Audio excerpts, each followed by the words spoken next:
You're called the Jesus Christ of league casters, allowing your league career crucifixion for the salary increase. Would you allow your crucifixion again if it meant making life better for the next generation of esports casters? Well, I mean, my name MonteCristo means Christ Mountain in Italian, obviously based off of the Dumas novel and this tiny island, which is still called MonteCristo in the Mediterranean. I would not say that. I think that's overblown from the fans. I think that the Riot casters did a lot of their own internal negotiations during that process, and they fought for it themselves, and I don't want it to seem like I just, blew up publicly and then Riot changed things and that I was the only one doing anything, because I know that they went through a lot of garbage as well, and they can't talk about it, unfortunately, because of their positions as salaried employees with the company, which I still think is fundamentally wrong for casters to be in that particular position. For example, that's not something that I wanted from Blizzard, was a salary. I wanted to maintain an entertainment freelance contract so that I had a level of distance from them. Because I think it's important to be able to speak frankly about certain topics. And obviously, regardless with NDAs and other considerations, you may not always be able to speak frankly, but at least you are more aligned with the majority of your colleagues, which in this case, whether it's Call of Duty or CSGO or Dota or Halo, all of us are, or Overwatch, because they don't have salaried people for Overwatch, or Hearthstone or StarCraft or really anything like that, or Heroes of the Storm. We're all freelancers, and I think that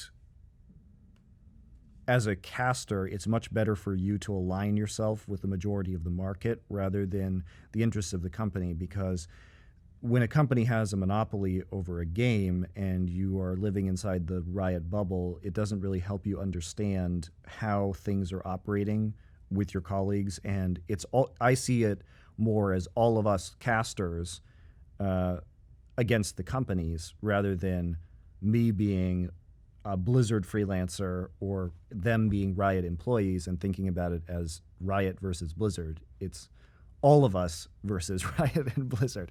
And not to say that I have an antagonistic relationship with Blizzard, because I don't at all. It's been wonderful working with them. Way better. Just so much better than Riot. Just unbelievable. So I want that relationship to continue, and they are treating me very fairly. I have no complaints. But I think in that particular instance, there was something that was very wrong going on with the casters at Riot. They were severely underpaid compared to the rest of the market, and that has changed. They definitely now seem to be meeting or closer, very close at the very least, to the industry standard, which is nice. And they have relaxed some of those restrictions on their casters. But it was to a certain degree, sort of an industry-wide effort. It wasn't just me. It was a lot of other people, a lot of other casters talking to them as well, having conversations over a period of months or years that sort of ended up gaining the necessary momentum to actually do something. I do think that, and I have said this before, that the Riot casters were too slow, and I think that one of their biggest problems is that they don't seem to be able to make decisions as a unit, which is very strange to me, because, for example, in Korea, even though we had casters across 3 companies, whether you're working for like SPO TV or Africa or OGN, and we were all working across many different games, so we're talking about basically all the English casters in Korea, we would periodically have meetings and discuss rates, treatment, everything, try and help each other out. And we tried to align ourselves as a unit, even though obviously there were some differences depending on the game or the developer or the company we were working for. But just so we had an idea and we could agree on certain things and how we were going to work with the Korean companies, so that there wasn't we presented sort of a unified front across everything. And I cannot for the life of me figure out why it is so difficult for the Riot casters to accomplish this feat, because you need that alignment, and the lack of that alignment, I think, held them back in terms of finances and ability to promote their brand enormously over the years. And I'm happy to see that breaking down now. Now, as to your question, would I do that for future casters? It entirely depends on the circumstances. So at that time, at the time that I released those videos about the casters and their poor situation at Riot, I was in contract negotiations with Blizzard, and I was already pretty done with League. I didn't want to deal with it anymore. I was sick of Riot trying to undercut me and fucking with me and my team and everything like that.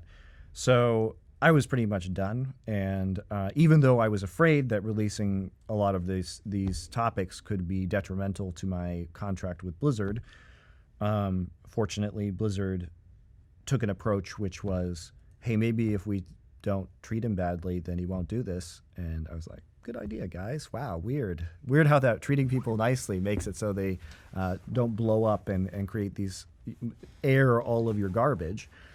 And I, like I said, I didn't want to do that, but I tried for years through back channels to get a fair wage through Riot, and they were resistant. So there was tons of internal negotiation. It's just that with Riot, when you deal with them, unfortunately, oftentimes the nuclear option is the only option because they are very unwilling to listen or be partners. And I'm hoping that the franchising arrangement they released looks good. They seem to be more willing to work with partners. And like I said, they did renegotiate with their casters, due to their own casters doing a good job of negotiating with them and coming armed with more research about casters in other scenes. And that worked out successfully, which I'm very happy for my friends and colleagues who work at Riot.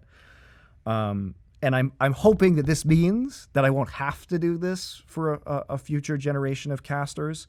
And I hope, and in talking to a lot of casters, because I probably talk to more casters than anybody else. I keep pretty active contacts across amateur, professional, different games, everything like that. So I tend to have a pretty good idea of what is going on and what rates are and what common industry practices are.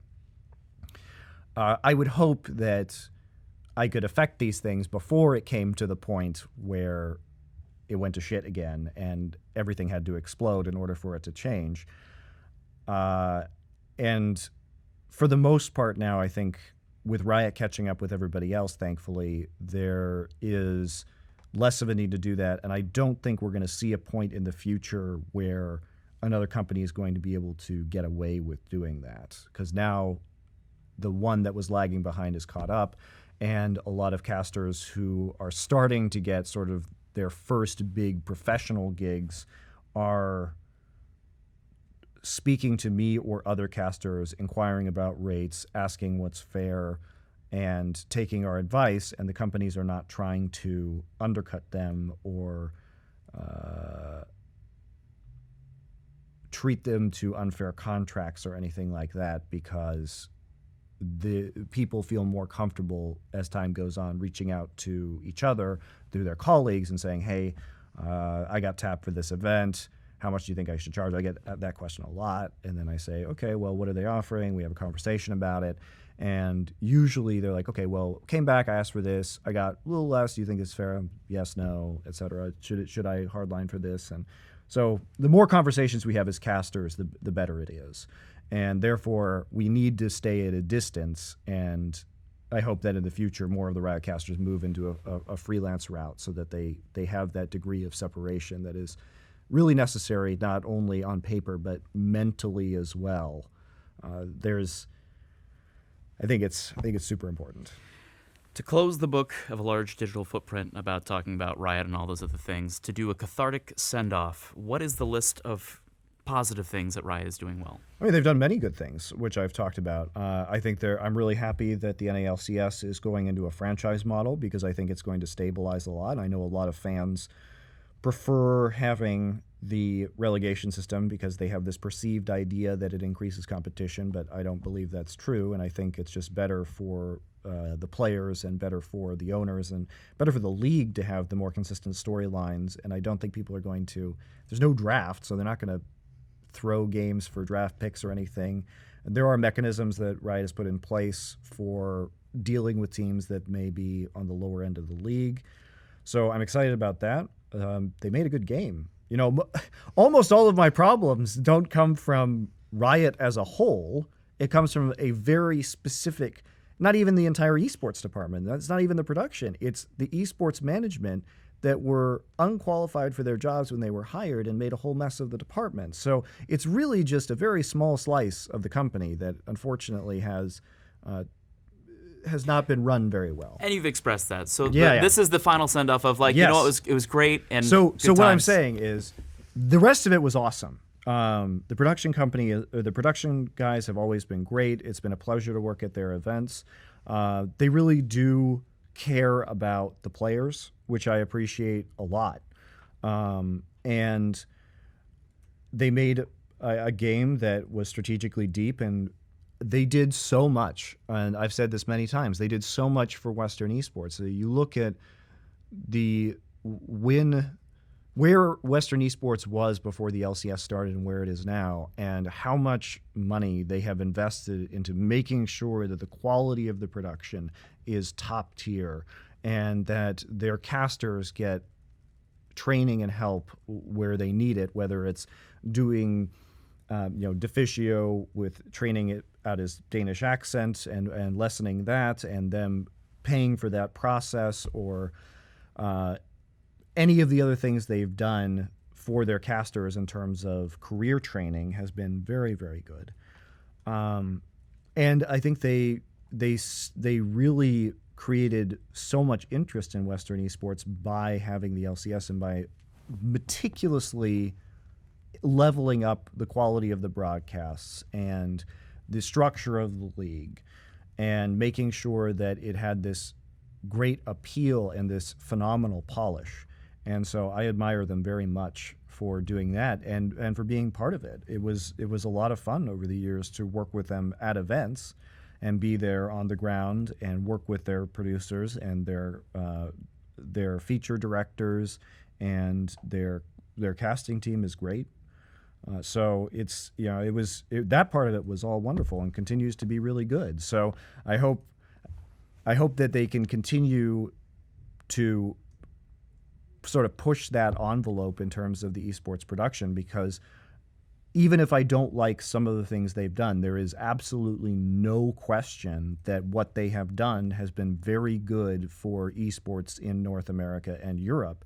And I think that if they had not done that, I would still be in Korea, because I don't think that the market would have evolved to the place that it is right now, where it was possible for me to come back and have a level of investment and a level of interest that could potentially rival what I had in Korea at OGN.